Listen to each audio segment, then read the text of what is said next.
Alright, I'm building some end tables for the living room because ours are too big, so I figured I'd make like a little series about it. And in that series, the first part's going to be the glue up. Here's one panel that I've already done. It's actually really cool. It's got some poplar and oak and stuff in it. But in that, it's going to be glue. I'm going to show like how I did this. Other things for glue, like filling holes and like using it for joints and other things.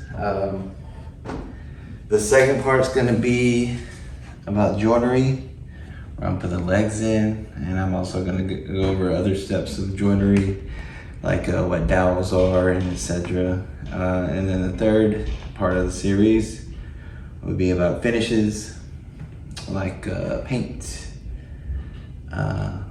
acrylic, epoxy, waxes, stuff like that. And then the fourth part will be the finished product. So yeah, stay tuned, because that's what's going to be coming in the next few weeks. Awesome for joints that you're putting together, not just glue ups that, you know, put it whole panels together like this rabbit joint.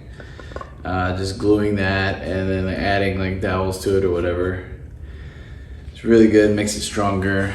The only thing you really have to worry about is like ingrain.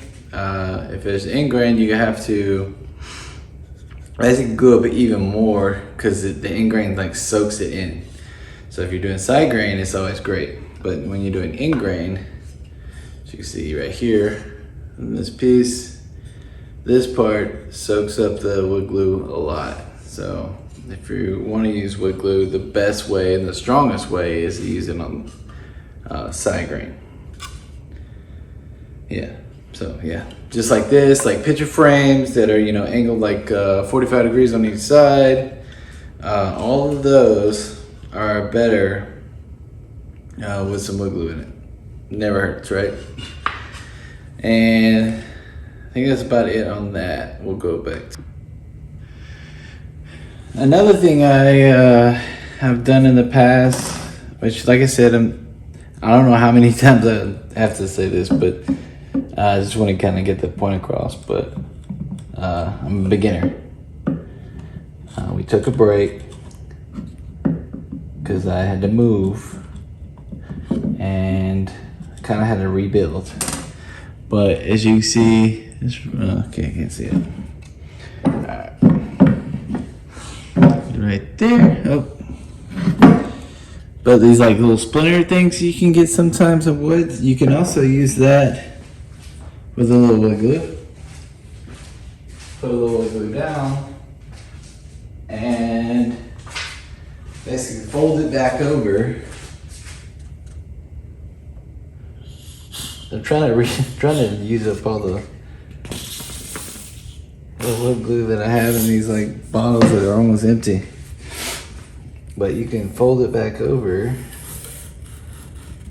like that and basically just put something heavy on top of it, which I'll just use this, and come back later and it should be good. Just sand it out. But we'll let that sit for a minute. Another option to use for wood glue is to use it as a filler, basically. Like you would with, you know, any other kind of like epoxy or anything like that. And the easiest way to do it is basically just to put it in the crack, put some wood glue in there.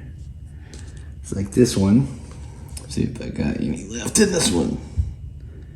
Oh, there's a little bit.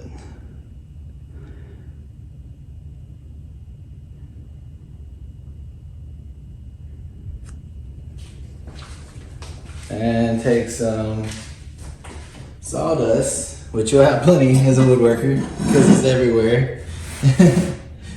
Or if you're like me, you just find it in little cracks and crevices because you don't have very good ventilation yet. And just put it in the crack. I'm sure you could do this a lot easier, but like I said, I'm a beginner, so I don't know. but I just take it like this and put it in the cracks. I'm sure you could like put it in like a plastic bowl or something, I don't know, and mix it together with the glue while it's in the bowl, and that would make a better, like, what's the word I'm looking for? Formula? No, that's not it. That's not formula. That's not. We're not doing vile experiments here. I don't know, something like that. Just you just kind of stuff it in there with the wood glue.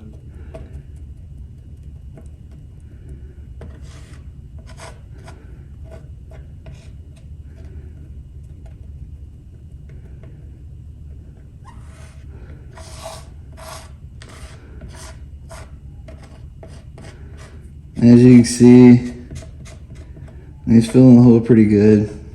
There's plenty of wood glue in there. It's mixing with that sawdust. I didn't fill it all the way up, as you can see, but I mean, let's do a little. Yeah, see, it's a lot better than it was.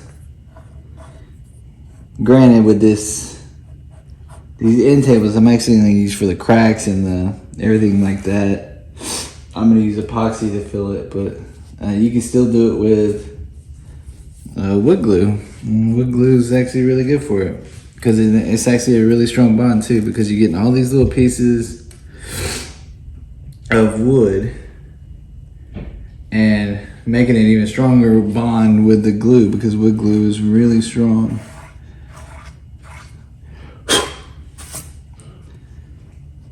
As you can see, I gotta plane these down, make them look pretty, but that will be coming soon. All right, we're gonna check back on this.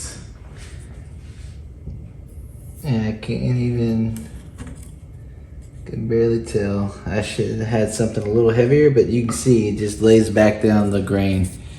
And you can like, sand it down. But this is a crap piece, so I was just showing an example of like how it's, already back down. And that was, I let it sit here for like 10 minutes, that's it. But yeah, that's it. I'm sure there are multiple applications of wood glue that I didn't even cover. That's just a few that I've learned so far in my early career as a woodworker hobbyist. If you have any more suggestions on how to use wood glue, leave a comment below. Let me know. And until then, yeah, we'll see what we got, right? If you liked the video, hit the like button, subscribe, and leave a comment on whatever you want me to do or us to do in the future. Thanks and peace.